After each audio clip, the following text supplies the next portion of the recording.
Coucou tout le monde et bienvenue dans cette nouvelle vidéo. Aujourd'hui je vais faire une vidéo questions-réponses parce que je me suis rendu compte que sur cette chaîne je n'avais jamais fait de FAQ, de vidéo questions-réponses, et je reçois beaucoup de questions, surtout par mail et sur les DM Instagram. D'ailleurs n'hésitez pas, si vous avez des questions, posez-les surtout en DM Instagram, je les lis à chaque fois, même si je n'ai pas le temps de répondre à toutes les questions. J'essaierai de prendre le temps dans les vidéos, dans les prochaines, sûrement pour les prochaines questions.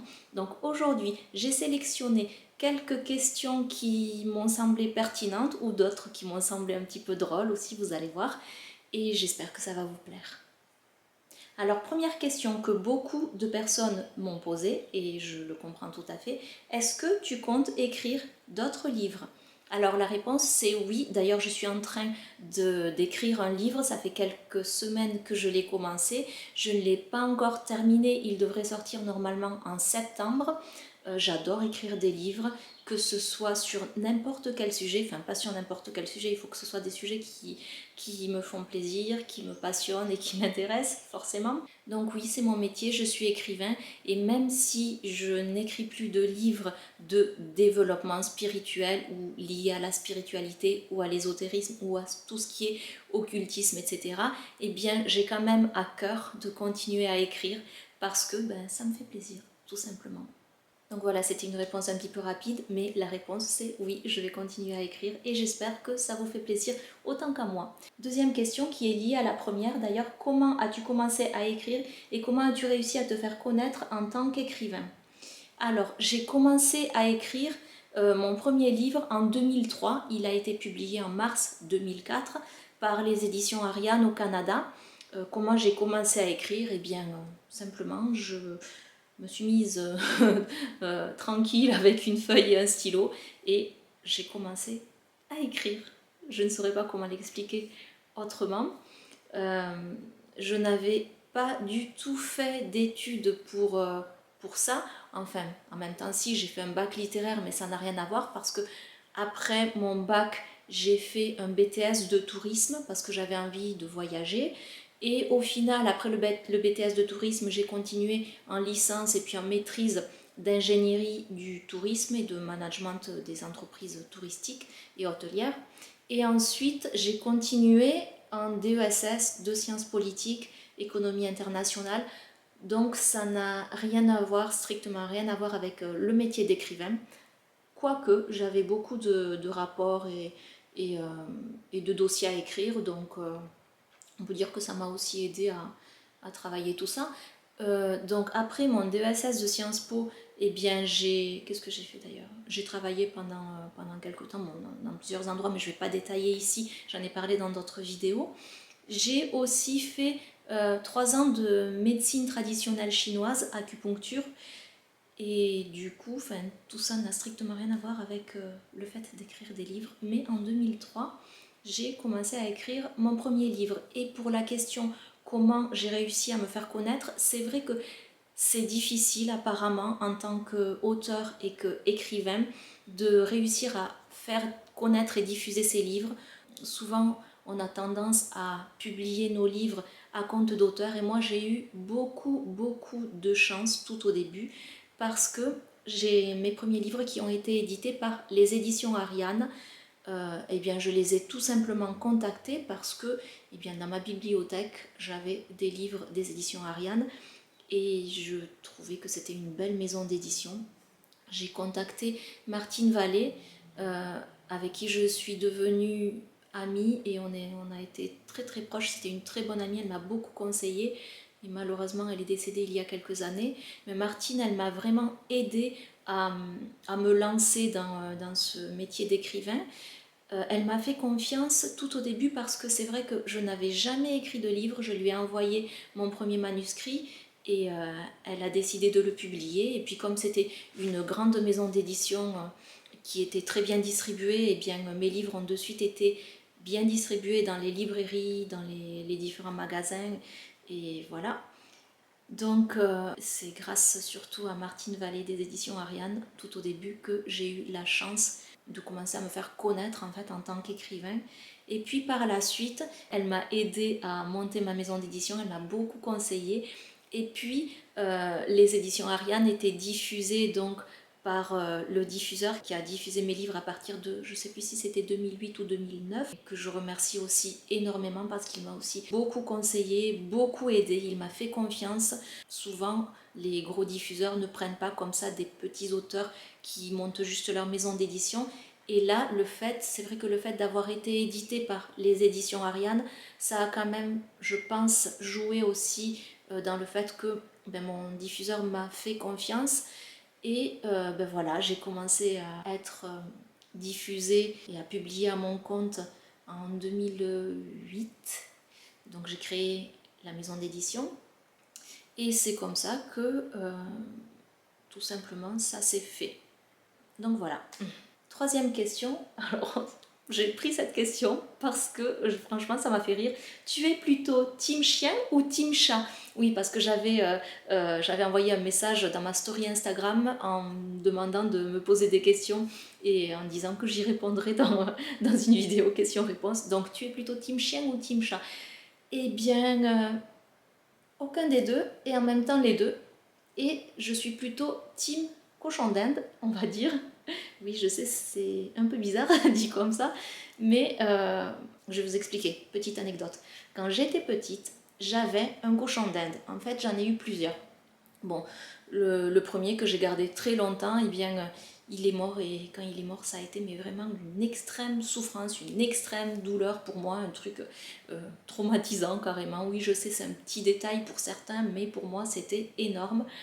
Et la petite anecdote, c'est que, bon là, ça fait 2 ans, 2-3 hivers que je ne l'ai pas refait, mais je me souviens, ça devait être 2013, 2014, 2015, 3 hivers de suite, j'ai voulu avoir un petit cochon d'Inde parce que je crois que c'était voilà, la petite Nathalie à l'intérieur de moi qui avait envie de retrouver le petit cochon d'Inde, là, de lui faire des bisous, de mettre mon nez dedans. Et oui, c'est un peu bizarre dit comme ça, mais de mettre mon nez dedans parce que j'adore l'odeur du cochon d'Inde et de la paille dans laquelle se roule le cochon d'Inde. Cette vidéo, c'est n'importe quoi, excusez-moi. Donc, 3 hivers de suite, je suis allée chercher un petit cochon d'Inde. Je l'ai gardé à peine une semaine et au bout d'une semaine, j'ai totalement paniqué à l'idée qu'il pouvait mourir et que j'allais être triste et que ça allait être horrible et je ne voulais absolument pas perdre à nouveau un petit cochon d'Inde. Donc, vous voyez, les émotions qui sont remontées, là, les émotions de la petite Nathalie. Et du coup, au bout d'une semaine, les 3 années de suite, j'ai ramené le petit cochon d'Inde parce que j'ai paniqué. Donc voilà, plutôt team chien ou team chat? Non, plutôt team cochon d'Inde, mais j'adore les chiens, j'adore les chats. J'ai eu un chat pendant très longtemps, il s'appelait Flocon, il était tout blanc, il me mordait beaucoup, il ne voulait jamais qu'on le prenne sur les genoux, il n'était pas très câlin, il était surtout... Il se sentait comme un humain en fait, il se considérait comme un humain. Il mangeait souvent, alors il mangeait beaucoup de thon, il aimait particulièrement le thon et il mangeait avec sa patte comme les humains, hein, parce que c'est ma mère qui l'avait élevé depuis sa naissance parce qu'on l'a récupéré quand il était tout petit, donc il fallait encore lui donner le biberon. Donc ma mère lui donnait le biberon tout au début, moi j'étais petite, hein, ma soeur aussi. Et ce chat-là, Flocon, eh bien quand on lui donnait du thon, il mangeait comme les humains. Il prenait sa patte, il sortait les griffes, il plantait ses griffes et il mangeait comme ça. Et puis pour boire, souvent aussi, il montait au robinet de la salle de bain, il miaulait, on lui ouvrait le robinet et il buvait l'eau qui coulait du robinet. Il se considérait comme un humain parce qu'il n'avait jamais vu d'autre chat de sa vie. Pendant longtemps, il n'a pas vu d'autre chat de sa vie puisqu'il vivait avec nous en appartement. Ensuite, il a commencé à connaître le chien de la voisine. Donc, il s'est peut-être pris pour un chien, je ne sais pas, à un moment. Et donc, ce chat-là, eh bien, il se cachait, il était assez spécial, il se cachait, puis dès qu'on passait, il nous sautait dessus, il nous mordait les jambes, et on hurlait, ma soeur et moi, et il faisait ça tout le temps, il aimait nous mordre. Donc plutôt team cochon d'Inde, mais aussi team chat parce que j'ai eu un chat et que j'aime les chats, et team chien parce que j'adore les chiens aussi. Il y en avait chez ma mamie, il y en a toujours eu, et voilà, je les adore. Question suivante qui m'a fait rire aussi, mais on m'a demandé ça plusieurs fois. Comment tu fais pour être toujours aussi fraîche alors que tu dis que tu ne te maquilles pas? Et si tu veux répondre, quel âge as-tu? Alors, d'abord merci. Je ne sais pas quoi répondre vraiment à cette question. Oui, c'est vrai, je ne me maquille pas. En fait, j'ai sélectionné cette question parce que j'ai fait plusieurs vidéos où je disais que de nos jours, eh bien, on a tendance à avoir du mal à s'accepter comme on est. Et c'est vrai que moi, pendant très longtemps, je l'ai expliqué dans une de mes vidéos aussi, j'ai eu du mal à accepter ma couleur de peau, ça c'était quand j'étais petite, et parce que vous voyez, j'ai la peau bronzée parce que mon père est d'origine thaïlandaise, enfin mon père est thaïlandais, il est né en Thaïlande, et j'ai eu beaucoup de mal quand j'étais petite parce que les gens jugent, hein, surtout les enfants, ils jugent souvent. Et puis aussi parce que j'ai eu la varicelle à l'âge de 17 ans, donc ça m'a laissé énormément de traces sur la peau qui sont parties. Au bout de longtemps, elles sont parties. Donc à une période, c'est vrai que je me mettais au lycée et tout ça, énormément de fond de teint. Je me maquillais comme la plupart des ados, je me camouflais. Et je me suis rendu compte que c'était vraiment très très très mauvais pour ma peau. Alors ça fait déjà plusieurs années que je ne me maquille pas. Alors déjà en tant qu'adulte, je me mettais simplement un peu de rouge à lèvres, du mascara ou de l'eyeliner, pas plus. Mais le fond de teint, alors là j'ai totalement arrêté quand... Enfin, le fond de teint et tout ce qui est, oui, anti-cerne et tout ça, là j'ai rien du tout, même sur les yeux. Et, euh, et du coup, bon, c'est pour ça qu'on voit mes cernes là d'ailleurs. Et du coup, je ne sais plus où j'en étais. Oui, quand j'ai arrêté de me mettre du fond, du fond de teint et que j'ai commencé à accepter ma peau naturellement, et ben c'est là que les taches de la varicelle, toutes les cicatrices sont parties. Et non, je ne me maquille pas parce que d'abord, je trouve que ce n'est pas bon tout ce qu'il y a dans le maquillage. Je n'aime pas forcément la façon dont les produits sont fabriqués, même s'il y a des produits cosmétiques bio qui sont très bien, et parce que je suis dans une démarche où je parle justement de s'accepter comme on est, d'avoir une vie plus simple, de vivre plus simplement et de vivre en accord avec qui on est, avec la façon dont on a été créé. Donc j'ai été créée comme ça, et bien si j'ai de temps en temps des petits boutons, tant pis, je ne vais pas les camoufler. Si j'ai de temps en temps des petites rougeurs, des cernes parce que j'ai mal dormi, et bien tant pis aussi. Donc non, je ne me maquille pas. Et la question c'était quoi? Comment je fais pour paraître aussi fraîche? Je suis quand même âgée, enfin je n'ai plus 20 ans, je suis une maman, je n'utilise pas de produits particuliers, je me lave le visage avec un savon naturel, je crois qu'il y a des algues dedans ou un truc comme ça, que des trucs naturels. Et puis c'est tout. Voilà. Question suivante. Ah oui, tu as dit que tu étais chrétienne mais pas catholique, alors c'est quoi exactement ta religion? J'ai sélectionné cette question parce que c'est vrai que il y a des personnes qui ne comprennent pas forcément quelles sont mes croyances. Et bon, j'ai pas forcément envie de détailler ça non plus parce que les croyances de chacun appartiennent à chacun. Mais comme j'ai parlé de Dieu et du fait que j'étais chrétienne, eh bien je vais vous expliquer. Être chrétien, ça n'est pas forcément être catholique. Euh, les catholiques sont chrétiens, les protestants sont chrétiens, les mormons sont chrétiens, les adventistes sont chrétiens, les amish sont chrétiens. En fait, chrétien, ça englobe tous les gens qui croient que Jésus est le Christ, c'est-à-dire qu'il est le Messie qui a été envoyé par Dieu. Voilà. Donc tous les gens qui ont la foi en Dieu et en Jésus, ils sont chrétiens. Je ne suis pas catholique, même si j'ai été baptisée en étant bébé et que j'ai fait ma communion. Je ne suis pas catholique parce que quand on lit la Bible et les écrits anciens, là je suis sûre que j'ai perdu la moitié des auditeurs qui regardaient cette vidéo parce que je sais que certains, ça les saoule complètement quand je dis le mot Bible. L'Église catholique, elle a été, c'est une religion qui, pour moi c'est une religion le catholicisme qui s'est développé et enfin c'est pas que pour moi, si vous faites des recherches vous le remarquerez aussi, ça s'est développé longtemps après la venue de Jésus. C'est les Romains qui ont mis en place cette religion en prenant les croyances païennes, les croyances de toutes les populations, et en les mêlant avec les croyances des chrétiens de l'époque, donc des vrais chrétiens, des vrais premiers chrétiens qui ont décidé de choisir Jésus, et qui étaient donc les premiers chrétiens, c'était soit des juifs qui ont suivi Jésus, soit des païens qui ont aussi suivi Jésus. Voilà, donc quelle est ma religion? Moi, je n'ai pas envie de me mettre dans une case religion, donc je dis juste que je suis chrétienne et je crois, contrairement à certains chrétiens qui pensent que dès qu'on croit en Jésus, eh bien, on va aller au paradis, qu'on est sauvé et que c'est tout, qu'il suffit que ça. Moi, je crois qu'il faut avoir la foi, bien sûr, croire en Jésus, mais qu'il faut aussi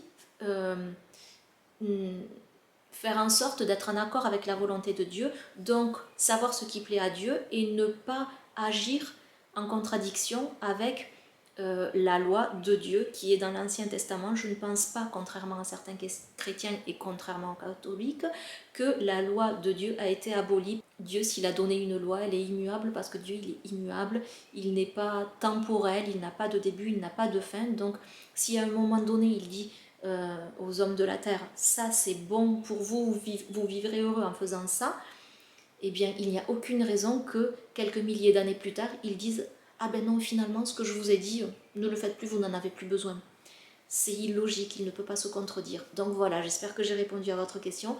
En ce qui concerne mes croyances, je suis chrétienne, je ne suis pas catholique.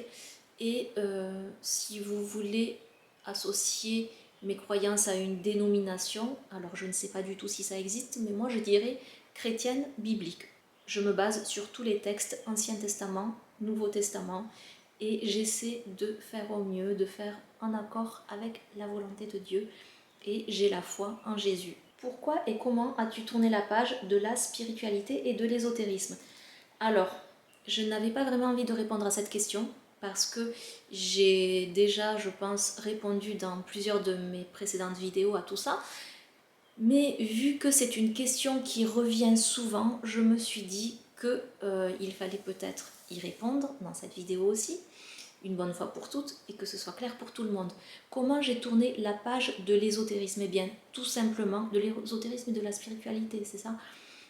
Mais la spiritualité, pour moi, ça n'est pas forcément ésotérique. On peut vivre une vie spirituelle basée sur la parole de Dieu qui est la Bible. Donc moi, ça a été le gros changement mi-2018. En 2018, alors je ne vais pas rentrer dans les détails, mais il y a eu dans ma vie quelque chose qui a fait que j'ai compris, comme je l'ai dit dans une de mes précédentes vidéos, que seul Dieu était le vrai Dieu en quelque sorte, et que toutes les croyances ésotériques et toutes les pratiques énergétiques et tout ça étaient contraires à la parole de Dieu. Et en lisant la Bible, j'ai réalisé que effectivement Dieu est contre toutes ces pratiques. Donc je n'avais pas envie de continuer là-dedans. Oui, c'est vrai que j'ai un peu tourné la page rapidement, mais c'est comme ça. Quand vous avez une conviction, surtout au niveau de ça, hein, eh bien, vous ne pouvez pas faire autrement que de tourner la page et de vraiment suivre le chemin que vous pensez être le bon chemin. Question suivante. Pour toi, le slow living dont tu parles souvent dans tes vidéos, est-ce que c'est comme le minimalisme? Alors non, pour moi, le minimalisme, c'est plutôt se délester de tout ce que l'on possède, avoir le moins possible de choses matérielles.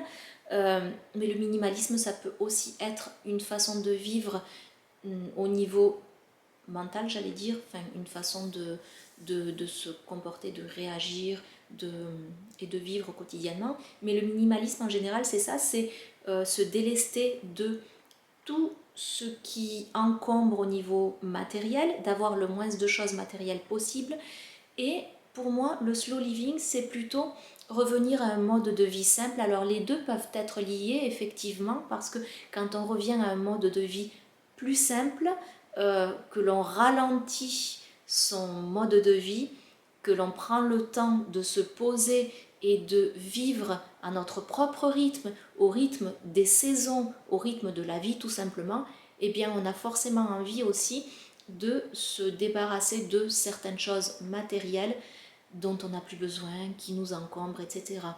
Mais le slow living, pour moi, c'est plutôt revenir à des façons de vivre anciennes, avant que toute cette société moderne et toute la technologie ait imprégné les modes de vie actuels. C'est revenir à un mode de vie plus simple dans notre façon de, de vivre le quotidien, de vivre les tâches quotidiennes aussi, qui sont considérées de nos jours comme peut-être inutiles ou pas forcément inutiles, mais secondaires. Eh bien moi je considère que s'occuper de la famille, prendre soin des siens, préparer à manger, même si moi je n'étais pas une grande fan de la cuisine et du fait de cuisiner, je préfère qu'on me fasse à manger, eh bien tout ça, toutes ces valeurs-là, ce sont des valeurs traditionnelles qui pour moi font partie de ce mode de slow living. Slow living, c'est aussi vivre dans une démarche plus écologique, plus respectueuse de la nature, de l'environnement, essayer de réduire ses déchets. Donc ça peut être perçu comme du minimalisme, mais moi je ne me débarrasse pas de tous les objets, de toutes les choses matérielles que j'ai. Au contraire, j'essaie de faire avec ce que j'ai déjà, d'acheter moins, de consommer moins. Et ça, je crois que je l'ai toujours fait d'ailleurs. C'est vrai que j'ai tendance à utiliser, à garder les choses pendant très très longtemps. Aussi bien les vêtements, les habits, que les choses dont je me sers quotidiennement. J'essaie toujours de prendre soin des choses. Donc pour moi, le slow living, c'est ça, c'est prendre soin de ce que l'on a déjà, prendre soin des siens, de sa famille, revenir à un mode de vie plus lent, se poser, prendre le temps d'écouter notre propre rythme et ne pas se laisser submerger par le monde extérieur. Et la dernière question, est-ce que c'est toi qui t'occupes toute seule de ton jardin ou est-ce que tu as un jardinier, entre parenthèses, tailler les haies, etc. Eh bien, c'est moi qui m'occupe toute seule du jardin. Et c'est pour ça que souvent c'est un peu la jungle, notamment dans les chemins, les allées qui au début étaient gravillonnés. On dit gravillonnés? Oui, gravillonnés. Et qui maintenant sont des allées sur lesquelles poussent des pissenlits, des pâquerettes, des petites fleurs, des herbes. Donc oui, c'est moi qui m'occupe toute seule du jardin. C'est vrai que c'est un gros travail, mais j'adore faire ça. Je taille les haies, oui, toute seule, 2 fois par an à peu près, au moins 1 fois par an. Parce que tout simplement, par respect pour les voisins, c'est vrai qu'ils n'ont pas forcément envie que les haies débordent, les ronces et tout ça débordent chez eux. Moi, j'aime bien les ronces puisqu'elles font des murs. Je n'ai pas envie d'avoir un jardinier tout simplement parce que je suis extrêmement heureuse d'avoir la possibilité d'avoir un jardin et du coup j'ai envie de m'en occuper toute seule. Alors c'est vrai que ce n'est pas toujours facile, mais quand on arrête de lutter contre la nature, quand on arrête de vouloir toujours désherber, enlever les mauvaises herbes, qui, entre parenthèses, ne sont pas forcément des mauvaises herbes, mais qui sont utiles en quelque sorte, puisque tout est utile dans la nature, et bien quand on arrête de lutter à tout prix contre la nature pour imposer notre fonctionnement humain sur une nature qui naturellement est explosive et abondante et foisonnante, eh bien tout s'organise naturellement et puis le jardin, eh bien, il prend la forme qu'il veut, c'est la jungle parfois. La seule chose que j'ai quand même bien structurée cette année, ce sont les carrés potagers, mais comme vous avez pu le voir peut-être dans une de mes précédentes vidéos, eh bien j'ai planté partout, mais pas vraiment dans les carrés potagers, à part les tournesols et quelques petits pieds de légumes, courgettes, tomates, mais la plupart, eh bien j'ai continué à les planter un petit peu partout. Donc j'ai voulu cette année, oui, organiser et structurer un petit peu mieux le jardin, le potager surtout. Et au final, eh bien, je plante toujours un petit peu partout parce que j'aime bien quand c'est un petit peu comme ça, naturel et même beaucoup naturel. Donc non, je ne prends pas de jardinier. Donc voilà, on arrive à la fin de cette vidéo. J'espère que ça vous aura plu, que j'aurai répondu à des questions que vous vous posiez également. Si vous en avez d'autres, n'hésitez pas à les mettre en commentaire. Alors, petite parenthèse, je répète, je sais, je ne répondrai pas aux questions qui concernent mes anciens livres, les livres que j'ai publiés dans l'ésotérisme. Parce que, comme vous l'avez compris, j'ai tourné la page, donc je ne répondrai pas à des questions énergétiques, ésotériques et tout ça. Par contre, toutes les autres questions sont les bienvenues. Je vous dis à très bientôt dans une autre vidéo.